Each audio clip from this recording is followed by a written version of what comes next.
சடையந்தலாவை வந்திருக்கேன் மக்களே. இங்கே பாருங்கள், சடையந்தலாவை குளத்துக்கிட்ட வந்திருக்கோம். வாங்க மேல் நோக்கி போவோம். இங்கே பாருங்கள், இதுக்குள்ளே நிறைய அற்புதமான நிறைய இடங்கள் இருக்குது. இந்த வீடியோ தொடர்ந்து பாருங்கள், நிறைய விஷயங்கள் உங்களுக்கு காட்ட போகிறேன். வாங்க வாங்க போய் பார்க்கலாம்.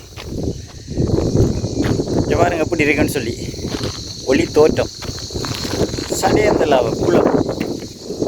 நிறைய பேருக்கு இது தெரிஞ்சிருக்கும். உண்மையாக நம்மட கிழக்கு மாகாணத்தை பொறுத்த மட்டும் வந்துட்டு இந்த அம்பாறை மாவட்டத்தில் இந்த சடையந்தலாவை அந்த குளிக்கிறதுக்கு ஒரு ஃபேமஸான இடம். எல்லோரும் ஒரு விரும்பி குளிக்கிற இடம். இப்போ கொஞ்சம் வத்திருக்கு தண்ணியெல்லாம். ஆனால் நாடு பூராவும் சரியான மழை. மத்திய மலை நாடு முரேலியா எல்லாம் சரியான மழை வெள்ளத்தோடு இருக்குது. ஆனால் இங்கே பார்த்தோம்னு சொன்னால் இன்றைக்கு மழை பெய்யலை. இன்றைக்கு கிளைமேட் நல்லா இருக்குது, பெட்டராக இருக்குது. ஆனால் இந்த குளமெல்லாம் வத்தி தான் இருக்குது. இன்னும் கொஞ்சம் நாளில் எடுக்கும். ஏன்னா மார்கழி வரப்போகுது தானே. இன்னும் ஒரு 2-3 மாதத்தில் மழை ஸ்டார்ட் பண்ணிடும். வாங்க இந்த சடையந்தலா குளத்தை பற்றி போய் பார்ப்போம். வாங்க. நாங்கள் இப்போ சடையந்தலா வந்திருக்கோம். இந்த சடையந்தலாவில் இங்கே பாருங்கள், இதில் தான் உண்மையாக பழமையாக வாராக்கள்லாம் குளிக்கிற இடம் இதாக இருக்குது. இதெல்லாம் இந்த ரோட்லாம் புதுசாக போட்டிருக்காங்க. இங்கே பாருங்க, ரோட்லாம் இப்போ புதுசாக போட்டிருக்காங்க. இந்த இடத்துல தான் உண்மையாக ஆக்கள்லாம் குளிக்கிற இந்த இடத்துல தான் உண்மையாக என்ன ரிஸ்க் என்றுட்டு ஃபுல்லாக இந்த இடத்துல குளிக்கக்கூடாதுன்னு சொல்லி கொஞ்ச நாள் தடை விதிச்சிருந்தவங்க.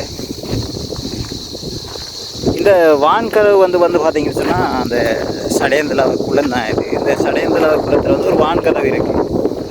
ஒரு வான்கதவு தான். இந்த வான்கதவால் நிறைய பேர் விவசாய தொழிலை நம்பி இருக்கிறாங்க. ஆனால் இந்த வான்கதவை பார்த்தீங்கன்னு சொன்னால் ஒரு இயற்கையாகவே அமைஞ்சிருக்கு. இங்கே பாருங்க எப்படி இருக்குன்னு சொல்லி அந்த காலத்தில் கட்டியிருக்காங்க. கிட்டத்தட்ட எத்தனை வருஷம்னு தெரியலை. ஆனால் இப்படி கட்டியிருக்காங்க. ஆனால் அங்கே பார்த்தோம்னு சொன்னால் மலையை குடைஞ்சி தான் அந்த ஒரு இதொண்டு போயிட்டு இருக்கு. பாருங்க, முதல்ல தான் எடுக்கும். மலையை குடைஞ்சி தான் எடுத்திருக்காங்க. மலையை குடைஞ்சி இங்கே பாருங்க, இதால் தண்ணி திறந்து விட்டாங்கன்னு சொன்னால் அப்படியே இதுக்குள்ளால தான் போகுது தண்ணி.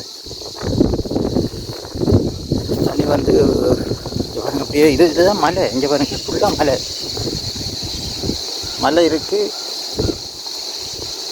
மலை இருக்குது. ஆனால் ஃபுல்லாக மலையை அப்படியே குடைஞ்சி தான் இந்த தண்ணி வருது போல இருக்கு. பாருங்கள், இயற்கையாகவே ஒரு காற்று அடிக்குது, காற்று சத்தம் அடிக்குது. அப்படி ஒரு இடம் இங்கே பாருங்கள், இது இயற்கையாக கட்டியிருக்காங்க. நீண்ட காலமாக கட்டியிருக்காங்க நினைக்கிறேன். மலையோட சேர்ந்த மாதிரி நல்ல ஒரு அமைவிடம். இந்த சடையந்தலாவை குளத்துக்கு ஒரு நல்ல ஒரு அமைவிடம், ஒரு மலையோட சேர்ந்த மாதிரி இருக்கு.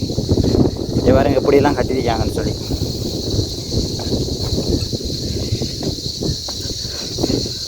இந்த அமைப்பு ஒரு தரம் பார்ப்போம். அப்படி கிட்ட போய் அதை தரம் பார்ப்போம்.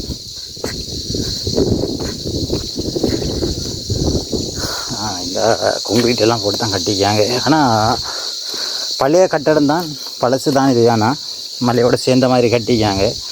ஆனால் அதுக்கு பிறகு இதெல்லாம் புதுசாக கட்டிக்காங்களோ தெரியலை. ஆனால் பழசு மாதிரி தான் தெரியுது.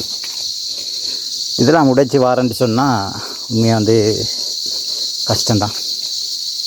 உண்மையாக இந்த குளங்கள் உடைக்கக்குள்ளே உடையும்னு சொல்லுவாங்களே, உடைச்சி வாரன்னு சொன்னால் உண்மையாக கஷ்டம்தான். இந்த இடத்துல தான் மக்கள் குளிப்பாங்க. நிறைய பேர் குளிப்பாங்க. இந்த ஓடை இதெல்லாம் பாருங்க, வாங்க ஆடுறேன் எந்த ஓடைன்னு சொல்லி. இதெல்லாம் சரியான தண்ணியாக இருக்கும் திறந்து விட்டோன்னே. ஆனால் அந்த குளிக்கக்குள்ளே நமக்கு தெரியாது இதில் எவ்வளத்த பள்ளம் இருக்கு, எவ்வளத்த மேடு இருக்குன்னு சொல்லி. இங்கே பாருங்க எப்படி இருக்குன்னு சொல்லி. இதுக்குள்ளே தான் உண்மையாக குளிக்கிறோம் நிறைய பேர். தண்ணி ஓடும். ஆனால் இது ரிஸ்க் தான். பார்க்குறதுக்கு குளிக்கக்கூடிய மாதிரி இருக்கும். ஏன்னா தண்ணி வரக்குள்ளே தெரியாது எவ்வளத்த பள்ளம் எவ்வளத்த மேடு என்ன நடக்குதுன்னு சொல்லி. ஆனால் இதில் இந்த வீடியோவை பார்த்துட்டு உண்மையாக குளிக்கக்குள்ளே கொஞ்சம் கவனமாக குளிக்கணும். எந்த இடத்துல பள்ளம் இருக்குன்னு சொல்லி இந்த வீடியோவை பார்த்தாலே உங்களுக்கு ஓரளவு குழங்கும். கடும் கவனமாக குளிக்கணும் குளிக்கிறார்கள். இப்போ தடை செஞ்சிருக்காங்க. கொஞ்ச நாள் இந்த இடத்துல வந்து கழிவுகள் அதெல்லாம் போடுறதான்னு சொல்லி இந்த இடத்த வந்து தடை செஞ்சுருந்தாங்க. இது வந்து ரிஸ்க்கும் கூட. சின்ன பிள்ளைகளை கொண்டு வராங்கலாம் வந்துட்டு கவனமாக பார்த்து கொண்டு வரணும். அதே போல் வந்து இதில் வந்து நிறைய இடங்களில் பார்த்தோம்னு சொன்னால் குப்பைகள்லாம் இருக்குது. ஆனால் இதில் வந்துட்டு உண்மையாக வந்து சாப்பிட்றது பிரச்சனை இல்லை. இந்த குப்பைகள்லாம் வந்துட்டு நம்மளோட இடம் தானே, நம்மளோட இடத்த வந்து நம்ம தான் பாதுகாக்கணும். இந்த குப்பைகள்லாம் எடுத்துகிட்டு உரிய இடத்துல நம்ம கொண்டு போடணும். சும்மா அள்ளி போட்டு போடணும்னு சொன்னால் எல்லாரும் வந்து போகிற இடம் அப்படி இருக்குது. இங்கே பாருங்கள், மலையோட சேர்ந்த மாதிரி தான் இந்த வான்கதவு. இந்த தண்ணிகள் வந்து திறந்து விட்டால் இதெல்லாம் போகும். அதில் இப்படியே வந்துட்டு இப்படியே போகும். எப்படின்னு பாருங்க, அங்கே பாருங்க. மீன் பிடிக்கிறதுக்கு வந்துட்டு இந்த இடத்துல வந்து மீன் பிடிக்கிறதுக்கும் ஆட்கள் இருக்காங்க. இப்படியே வந்து வேறு வழியும் இருக்கேன்னு நினைக்கிறேன். அங்கே போகிறதுக்கு வாரத்துக்கு ஒரு வழி, வரத்துக்கு ஒரு வழி. ஆனால் மலையோட சேர்ந்த மாதிரி இங்கே பாருங்க. ஆனால் அப்படி ஒரு அமைப்பு. இது எப்படி இதெல்லாம் ஒரு பிரம்மாண்டம் தான். அந்த இந்த இடத்துல இருந்தாக்கள் வந்துட்டு அதை டிசைட் பண்ணிக்காங்க எப்படி செய்யணும்னு சொல்லி. ஆனால் மலையை குடைஞ்சிருக்காங்க. இங்கே பாருங்க, மலையை குடைஞ்சி தான் உண்மையாக வந்து அந்த செட் பண்ணிக்கிறாங்க. ஆனால் சில இடங்களில் போய் பார்த்தா அந்த மலைகளை தூக்கி வச்ச மாதிரி இருக்கிறவா. அதுக்குள்ளே ஒரு ஆலமரம் ஒன்று வளர்ந்து இங்கே பாருங்க, காற்று பார்த்தீங்களா இப்படி காற்று அடிக்கிறது. ஆனால் பார்க்குறதுக்கே ஒரு நல்ல ஒரு இயற்கையாக ஒரு நல்ல வடிவாக இருக்குது.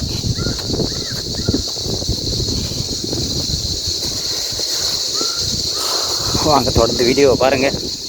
நீங்கள் வந்து நம்மளோட சேனலை வந்துட்டு சப்ஸ்கிரைப் பண்ணாதவங்க சேனலை வந்து சப்ஸ்கிரைப் பண்ணுங்கள். நீங்கள் எந்த அளவுக்கு நமக்கு லைக் பண்ணுறீங்களோ அந்தளவுக்கு வந்துட்டு வீடியோ போடுறதுக்கு நம்மளை வந்து மோட்டிவேட் பண்ணும். இந்த சில்லூர் கேட்டிங்களா, இந்த ஒரு ஐயா வந்துட்டு மீன் பிடிக்கிறது தெரியல, மீன் பிடிக்கிறதுக்கு செட் பண்ணி கொண்டிருக்கிறார் தூண்டில். பார்க்குறதுக்கு ஒரு வடிவாக இருக்குது. இங்கே பாருங்க எப்படி இருக்குன்னு சொல்லி. சரி வாங்க தொடர்ந்து வீடியோவை பாருங்கள். நம்மளோட சேனலை வந்து ஃபஸ்ட் டைம் பார்க்குறாங்கன்னு சொன்னால் கட்டாயம் வந்து சப்ஸ்கிரைப் பண்ணுங்கள். அதே போல் வந்து நீங்கள் வந்து லைக் பண்ணுங்கள். அதான் நம்மளை வந்து மோட்டிவேட் பண்ணும். இன்னும் வேறு வீடியோ போடணுன்றது வந்து இன்னும் நம்மளை தூண்டும். ஓகே வாங்க தொடர்ந்து போகலாம். இங்கே பாருங்கள், இந்த சடையந்திராவைக்கு வந்த இடத்துல எப்படி ஒரு மரம் ஒன்று இருக்குது. இங்கே பாருங்கள், இந்த இருக்கு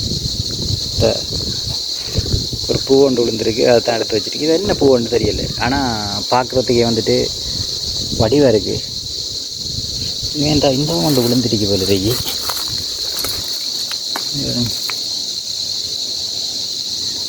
பார்த்தீங்களா, ரைட். இங்கே பாருங்க, இதை வந்து தெரிஞ்சவங்க உண்மையாக வந்துட்டு சொல்லுங்கள், இது என்ன பூவண்டு, ஒரு வித்தியாசமாக இருக்குது. நானும் இதை இப்போ தான் பார்க்குறேன். பாருங்கள் எப்படி இருக்குன்னு சொல்லி. திரும்பவும் நான் ஒரு விஷயம் சொல்கிறேன். என்னென்னு சொன்னால், உண்மையாக வந்து நம்ம வந்து இந்த இடத்து வந்து ஒரு நல்ல இடம், வடிவான அழகான இடம். ஆனால் இந்த இடத்துல வந்து இந்த குப்பைகளை வந்து போடுறத வந்து கொஞ்சம் தவிர்த்து கொள்ளுங்கள். இல்லை நம்ம சாப்பிட்றது குடிக்கிறது ஓகே, ஆனால் அந்த குப்பைகளை வந்துட்டு உரிய இடத்துல போட்டுட்டோம்னு சொன்னால் இது கொஞ்சம் ஒரு தூய்மையாக இருக்கும். எல்லாரும் வரக்கூடிய மாதிரி இருக்கும். இந்த மரம், அதனால் அந்த விஷயங்களில் கொஞ்சம் கவனமாக இருப்போம். பாருங்கள், சடையந்தலாவை இதெல்லாம் வந்து காற்று தான் கேட்குது. சத்தமா காதுக்கு ஒரு ஓசையாகவே இருக்குது. ஏன்னா அந்த மலையை குடைஞ்சி எடுத்துருக்காங்க அப்படி இருக்குது. இதால் வந்து நிறைய விவசாயிகளுக்கு வந்துட்டு நிறைய விவசாயத்தை நம்பி இருப்பாங்க. பக்கத்தை நம்பி சடையந்தலாவுக்குள்ள நிறைய மரங்கள் எல்லாம் இருக்குது. திரும்பவும் சொல்கிறேன், இந்த வாராக்கள் வந்துட்டு கொஞ்சம் சேஃப்டியாக இருங்க. ஏன்னா தண்ணி இருக்கிற காலங்களில் வந்து உண்மையாக வந்து விளங்காது எவ்வளோத்துல பள்ளம் எவ்வளோத்த மாடுன்னு சொல்லி. இந்த வீடியோ பாருங்கள். அதே போல் வந்துட்டு இந்த வீடியோ ஷேர் பண்ணி விடுங்க. ஓகே. ஓகே, மற்றொரு வீடியோவில் சந்திப்போம். ஓகே, பாய்.